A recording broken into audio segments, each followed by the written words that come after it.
What up, gearheads? Welcome back to the channel. We all know Ford can build a killer pickup truck or an awesome daily driver, but the roots of that utility and styling go way back. Today, we're kicking off an epic deep dive, the best-looking Fords from a utility standpoint. We're not talking about conquer-ready, most beautiful cars. We're talking about the ones that looked right for the job. The ones that cemented Ford as the king of value and good looks for the working American. First up, you can't talk Ford without the Model T from 1908. Utility is an understatement here.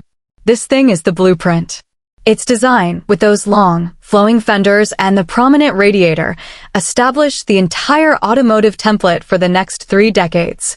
Think of it, they kept it basic to drive the price down, which meant it was reliable, easy to fix, and got the job done.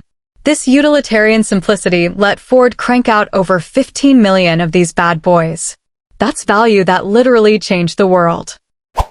Moving on, the Model A from 1927 had to replace a legend, which is a brutal task in the car world. But they nailed it.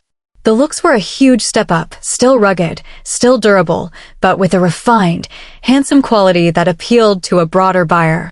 And talk about utility. Ford put those appealing lines on everything: sedans, convertibles, roadsters, and pickup trucks. If you needed it to move people, goods, or the whole darn family, the Model A body style could handle it. That versatility is why they sold 4.85 million worldwide and solidified Ford's global dominance. Now, this is where things get fun. The 32 Ford, or what the enthusiasts immediately just called the V8. It was clean, unadorned, and had a great stance. But what mattered was the engine bay. This was the world's first mass-produced V8 car. That 221 cubic inch Flathead V8 was legendary. It meant this affordable car could move. That mix of killer looks and accessible performance is exactly why the 32 Ford became the hands-down staple of the post-war US hot rod scene. It's the granddaddy of American performance utility. Overseas, Ford's European arm was nailing the value-utility look with the Model Y. It took inspiration from the V8 with a subtly sporty, V-shaped front grille. Let's be real, the little 933 cubic centimeters straight-four engine wasn't going to win any drag races. But the packaging was smart. It was all about maximizing space.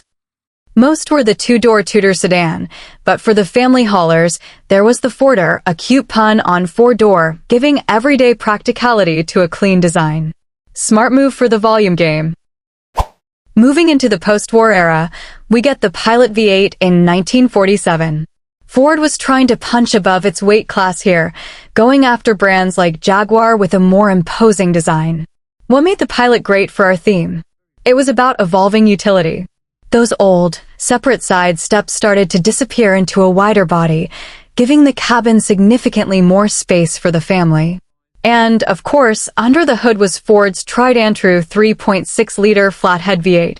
They offered it as a sedan, a wagon, and a pickup. The definition of covering your bases. Okay, but if there's one car from this era that screams innovative utility, it's the 1949 Ford Custom. Designed by George Walker, this was a massive, risky break from the past for the Blue Oval. This car was all about the future. Full-width front, enclosed headlights, and that bold, central chrome torpedo in the grille. When it was unveiled in New York, it immediately won awards for its styling, and drivers flocked to the dealerships. Sedans, coupes, convertibles, station wagons, it didn't matter. It was clean, modern, and it sold over 1 million units, single-handedly pulling Ford's finances back into the black after the war. That's a stylish, utilitarian hero right there. Finally, let's wrap up with the European Zephyr from 1950. Following the lead of that amazing 49 Custom, the UK branch embraced the modern look, a clean, full-width front with the grille and headlights incorporated seamlessly.